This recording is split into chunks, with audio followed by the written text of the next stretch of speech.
Live to the south of France. Ooh, I hear you say, oh la la, oui.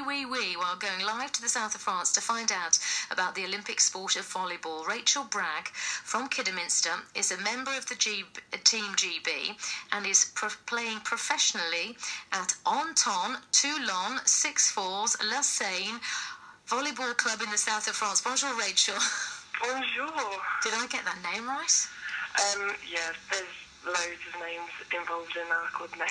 Yeah, Anton Toulon 6-4s La Seine Volleyball Club in the south of France. So, is the weather any better with you this morning than it is with us here? Freezing cold and a hoarfrost. Definitely better.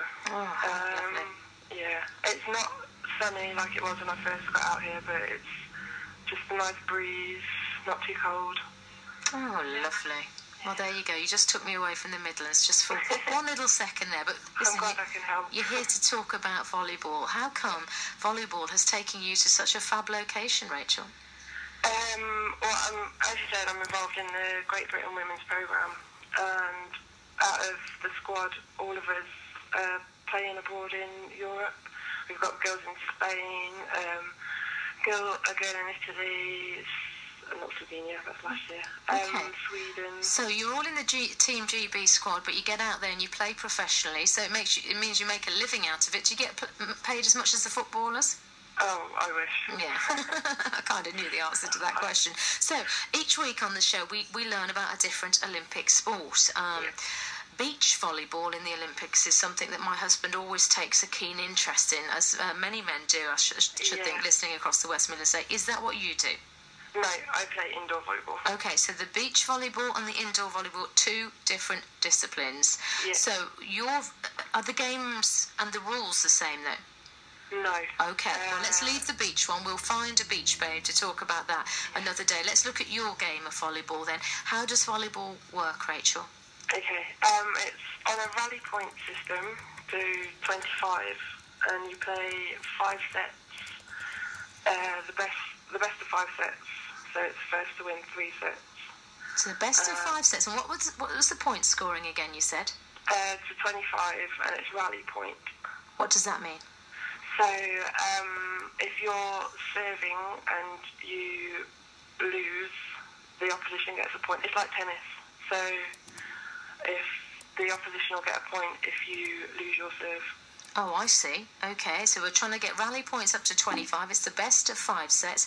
How many girls do we have on each team? There's 6 on a court at a time, but there's a specialised player called a libero who can come on backcourt for one of the players. So there's like a swap that can swap on and off if somebody's injured or somebody gets a little bit tired. That's called a libero. Okay. Is that how it works? Am I right? Yeah. Okay. They're more of a specialised backcourt player. They won't like me saying this, but they're normally one of the smaller players in the team. Okay, and how big do you have to be a good volleyball player? Is it all about being a tall girl? Height helps, but we've got a few girls in our team who aren't particularly tall but can out-jump anyone. How tall are you, Rachel? I'm just 6 foot if I stretch. 6 foot. At 5'3", would I have a place in any kind of volleyball team? Yeah, you could be a libero.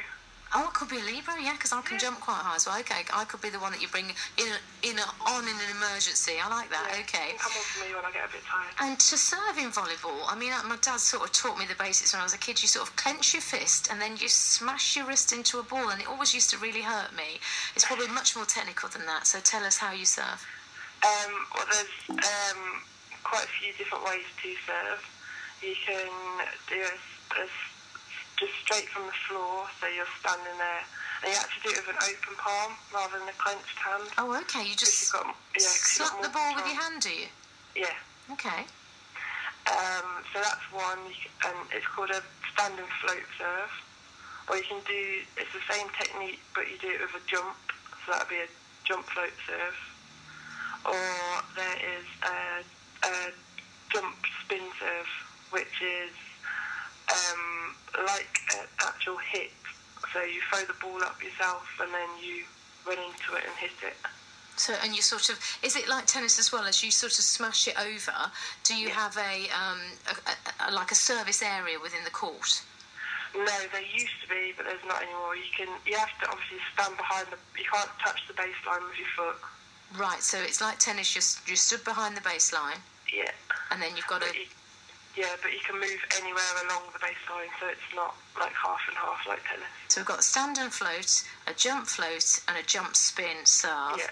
And then the aim is to keep the ball going between the two. Well, the aim is to get the ball on the floor, isn't it? And then it's a point.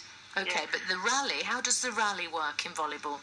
Okay, you're allowed 3 touches within the team, so it can go from one player to the other player. Oh, still on your side, so 1, 2, 3, still outside of the net, and then we put it over. Yeah. So what are you doing when you're passing it, trying to sort of dummy the opposition? Yeah, you can set up lots of, in GB we call them our plays, and like our style of play, so we'll try and run something to catch the opposition off guard or find their weak spot, because obviously we'll have done video scouting and everything before the game. You're watching the players at the top level. I'm talking to Rachel Bragg from Kidderminster this morning. She's a professional volleyball player. She's in Team GB. Did you get interested at school in volleyball in Kidderminster? My dad's a volleyball coach. I see. So that was where the interest came. What's the likelihood of you representing us at London 2012, Rachel? Well, we got the go-ahead yesterday that we're taking our automatic spot from the BOA. So that's what's been holding us back, because we had our funding cut at the beginning of September, end of August. Yeah. So up until yesterday, it was really uncertain as to whether we were actually going to take our automatic qualification spot or not. But we are now. We are. And we get that automatic qualification because we are the home nation. Home nation, yeah. Who's your big challenger then? If we're to get a gold medal, who do you need to beat? Japan and Brazil. Japan and Brazil? Gosh, and there's tiny ladies in Japan. I'm surprised about that then. Yeah, they're so quick. They just pop up everywhere. The Far East seems to be fabulous, and like the table tennis and all that, where you need to be really, really quick. So Japan and Brazil, they're our big competitors.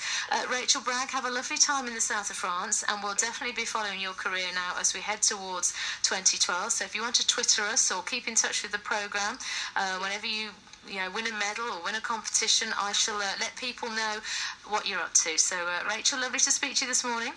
Thank you. Au revoir. Lovely. Rachel Bragg there in the